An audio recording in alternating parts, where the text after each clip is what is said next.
Previously on this episode of The Grow Wire Show, Manna Nutrition's CEO and co-founder, Mark Moore, saw the opportunity for an abundant U.S. crop, peanuts, to be used in a formula that could save children suffering from severe acute malnutrition.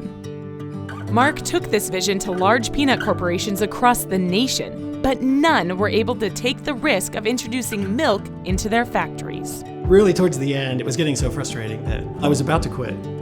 You're watching The Grow Wire Show. So after you realized that these massive brands, they weren't going to invest in your idea, where do you go from there? Somebody from the peanut industry told me, hey, there's a huge factory in South Georgia. I had telling my wife, I'm going to Fitzgerald, Georgia. I'd kind of promised, this is the last crazy trip I'll make. We've been to these big conglomerates and they have slick offices.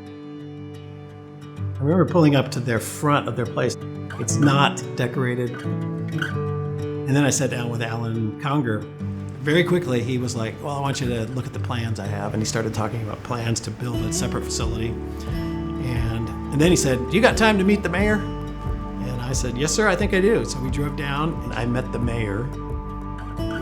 His first question was, how many jobs do you think you can create? And I said, 50. And he was like, great, let's do it. I remember going out and I was trying to call my wife on my cell phone saying, I think this is going to happen. I think this is actually going to work, because we had failed so many times. This was the only town in America that wanted us. So they took us in and we were thrilled. It's been home ever since. With the city of Fitzgerald in Manna Nutrition's corner, Mark was able to build the facility he needed to make the RUTF and thus lock down investments from previously skeptical investors. Then, it was time to grow some peanuts. Why do you think Fitzgerald, Georgia is the place for peanuts? When you grow peanuts and you pull them up out of the soil, if it's a sticky clay soil, they won't come out. So you need sandy soil. This whole band of the South where they have the right soils for peanuts, they have the perfect weather, perfect amount of water, perfect growing season. Manna Nutrition also realized the perfect process to mass produce this life-saving formula. The mixing room is where you're adding peanut butter, which is coming in pipes, to milk and some vitamins. And then it gets pumped into the packaging room where they're actually going through machines that will press it into a packet. By the time it pops out here, you can see it's going through a check weigher, and then they're going to check it one last time, put in a French-English brochure of how to use it, and then it's going to go and be palletized. You start manufacturing the product. Did you start to sell at that point?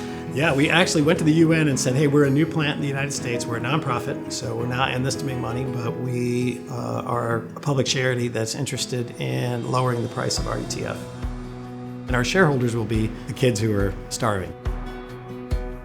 And then one of the biggest problems we faced was that it was 2008, 2009, 2010, and it was just a meltdown.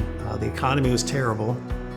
Milk and peanuts went through the roof. And so right now, peanuts are like 40 cents a pound. They had gone up to 80 cents a pound. Wow. So we were trying to compete with commodity prices that were ridiculous. And we were losing money like crazy. We swam so far from shore that all we knew was we couldn't get back.